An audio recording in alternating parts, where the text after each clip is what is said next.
Hello! Welcome to a project here on my channel. This is part of my 12 projects of Christmas. Today I'm going to show you how to make a Christmas card that is very simple and takes almost no supplies. All you need is the paper, your printer, and your computer. It's that simple. And then whatever you add to it can be additional. I made matching envelopes as well. So let's not waste any time. Let's just go ahead and get right to it. What I did for my card is I knew that I wanted it to have a plaid background. So I Googled plaid backgrounds, and this is the one that I found that I really liked. I also found this one and printed it out because I wanted to try it out. I didn't really like this one as much, but if you want to search for this one is called Buffalo Check. It's a very traditional Christmas pattern. I just didn't really enjoy it with the cover that I was using. I really liked this one a lot, so we're using this one. So I Googled that, and then while I was Googling that, I found the image that I wanted to use. I really liked this one. Let Heaven and Nature Sing. That's one of my favorite Christmas carols, and so I thought that would make a perfect card. Plus it's like on a chalkboard design. Let's see here. So I don't know if you can tell, but anyways, it's pretty. It's quite pretty. So I decided I would use that one and this pattern paper. So I saved both the images, and I think I found them on Pinterest. If I didn't find them, I just Googled them. But I saved them both, and then I printed this one out in a full sheet and cut it out to 5.5 by 4.5. And then the first thing that I did, that I don't know if I've already done to this one or not, is I trimmed it down a little bit. Nope, this one's 4 1/4. I trimmed 1/8 of an inch off both sides because I wanted it to have, I want the card to have a white border. So I'm going to go ahead and do that. I'm just going to put it in here and trim it down to 4 1/8. Just trimming 1/8 of an inch off both sides. Okay, that's simple. And then the next thing that I chose to do with mine, that you don't need to do, but you can if you want to, is I decided to spray them with shimmer. This is just a homemade shimmer mist that I made ages ago with water, a little bit of glue, and some eyeshadow, glittery eyeshadow. And it makes for a very shimmery card. Now here's the thing. We covered most of it up, but I feel like the shimmer still shows. So I like it, and I'm going to do it again. Let's see if you can see. So this one I've already shimmered. You can see how shimmery it is compared to this one. It's a very shimmery and sparkly. And I like that, especially for a Christmas card. So I did go ahead and shimmer them. And again, this is just homemade shimmer mist. And I don't know if I cut this one down before I shimmered it. So let me just check it out here. I did not. So let's just trim a little off there. And a little off there. Okay, that easy. Let's set that side, let it dry a little bit longer. And then the next thing I did is I cut this out, and I debated on whether I wanted to shimmer this one as well, but I decided to leave this one so then I would have the background shimmery and the top would stand out a little bit more. The other thing I was thinking is running my Wink of Stella over the letters, but I decided against that one as well. But I am going to put some red stickles over the berries when I'm done, because I think that will add to it. But the first thing we're going to do is I cut out a piece of white paper that is just a hair bigger all the way around. And the reason that I did that is because if you put this piece up to the background, let me show you here.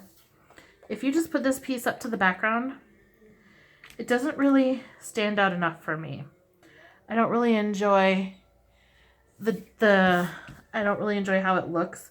But once I put it onto a little, just that tiniest hair of a white border, I need to trim a little bit off this, then it really stood out and I loved it. Okay, so that's that. And then the only other thing that I'm going to do is this is going to pop up off the background. Super simple and easy. Just put some adhesive down, and then I'm using foam, fun foam. You can use whatever you want, and you also don't have to pop it up if you don't want to. I just wanted a little bit of dimension in my card. So that's that. Okay, so then we take a card base and we're going to attach this to the card base. Make sure that it's dry if you did shimmer it.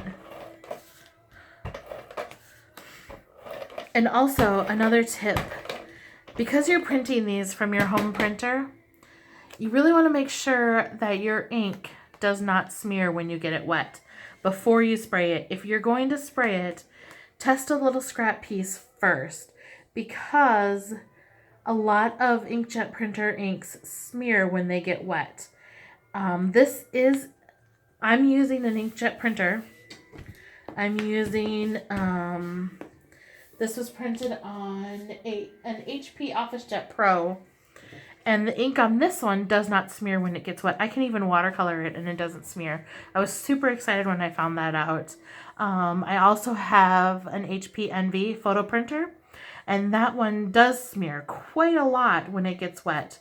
So I was really excited when I found out that this one doesn't. So before you spray your images, your paper that you've printed, or before you get it wet in any way, you want to make sure that it doesn't blur or smear when you get it wet. Okay, that's very important. So now we've got our background down on our card base, and this looks very pretty in itself. And I don't know if you can see the shimmer on there. There you go. It's very shimmery and super pretty. I love that.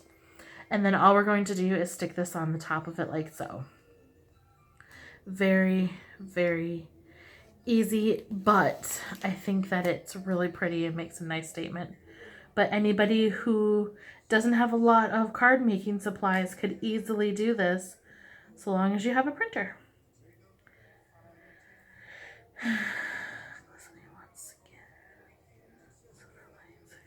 So there we go. And there is our project. I think it looks really nice. All I have to do now is find where my red stickles is. I know I have it around here somewhere. I just don't know where because I haven't used it since last Christmas. But there's my card. Let's go ahead and make a matching envelope real quick. So I have a piece of paper which is white on one side and has the pattern paper on the other side. And I did this intentionally. I want the pattern paper to be the inside of the envelope. It's going to be the liner, so to speak.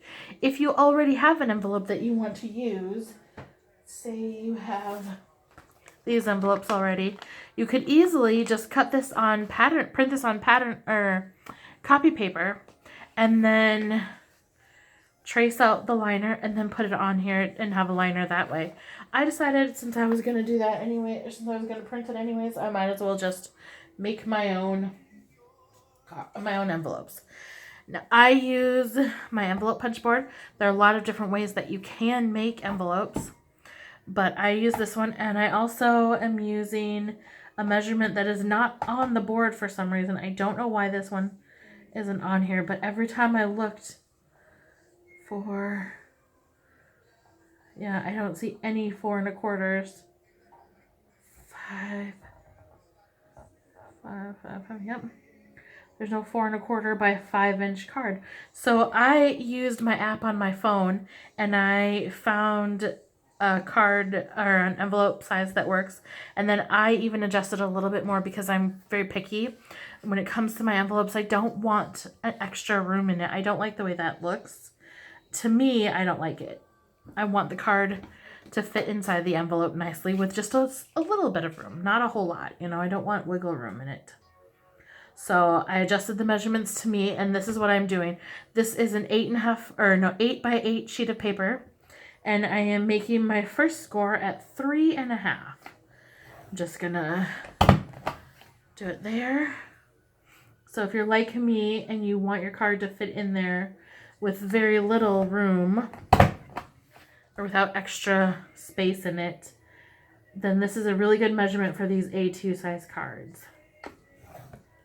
Okay.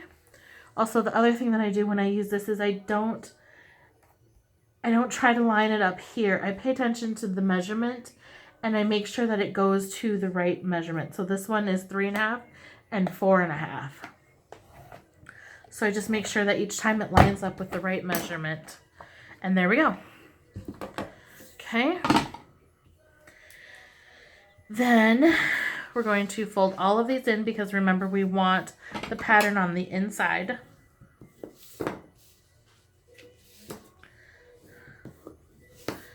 Just like that. Okay, and then the last thing that I do to my envelopes is I make a little tick mark right where it meets up with the other edge. Then I put it back on the board so the two lines match up and score it. Then fold this, make sure they line up, and they do.